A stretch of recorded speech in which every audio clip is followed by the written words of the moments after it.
এবারে বন্দরনগরীতে metro rail করার পরিকল্পনা করছে চট্টগ্রাম উন্নয়ন কর্তৃপক্ষ সিডিএ।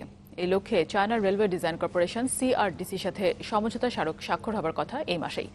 তবে শহরে বেশ কয়েকটি ফ্লাইওভার থাকায় মেট্রো রেল বাস্তবায়ন আদৌ সম্ভব কিনা তা নিয়ে রয়েছে সংশয়। তাই এই নিয়ে যথাযথ পরিকল্পনার উপরে জোর দিয়েছেন নগরবিদরা। জোবায়ের মঞ্জুরের রিপোর্ট। বন্দরনগরীর যানজট নিরসনে এর মধ্যে নির্মিত হয়েছে 3টি ফ্লাইওভার। শিগগিরই কাজ শুরু হবে এলিভেটেড এক্সপ্রেসওয়ের।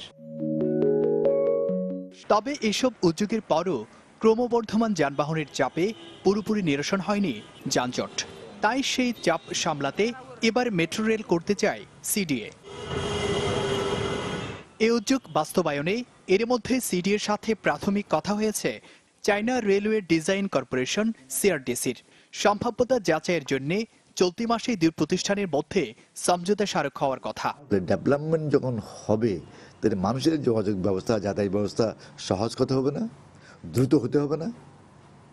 এই সহজ এবং দ্রুত যোগাযোগ ব্যবস্থা করার জন্য, মানুষের মুভমেন্টের জন্য এই মেট্রো রেল বা পাতালপুরের ট্রেন পৃথিবীতে অনেক আগে হয়ে গেছে, আমরা শুরু করতে যাচ্ছি। তবে এতগুলো ফ্লাইওভার থাকায় মেট্রো রেল শেষ পর্যন্ত করা যাবে কিনা তা নিয়ে তৈরি হয়েছে সংশয়।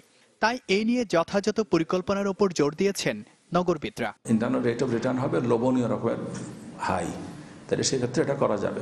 তো এটাকে বলে ফিজিবিলিটি স্টাডি, মানে এটা আমি করব কিনা। যে কোনো কাজ করার আগে যদি ওই গবেষণাটা হয় যেটা করলে লাভ হবে কিনা, লাভ মানে ব্যক্তি লাভ না, জনগণের লাভ হচ্ছে কিনা, যদি ওই হিসাব বলে যে এটা করলে জনগণের লাভ হবে, তখনই শুধু আমরা সেটা করতে যাব। এই টিউবটা এত বেশি মজবুত যে আশেপাশের কোনো স্ট্রাকচারকে বিন্দুমাত্র ক্ষতি হতে দেবে না। সে যেদিকে পথ পাবে সেদিকে চলে যাবে। আপনার ফ্লাইওভার 100টা হলো এই মেট্রো রেল বা পাতালপুরের ট্রেনের বিন্দুমাত্র অসুবিধা হবে না। পাশাপাশি নগরীর কম ব্যবহৃত রেললাইনগুলোর অধিক ব্যবহার আর ওয়াটার বাসের উপর জোর দিতে বলেছেন নগরবিদরা। জোবায়ের মঞ্জুর, চ্যানেল 24, চট্টগ্রাম।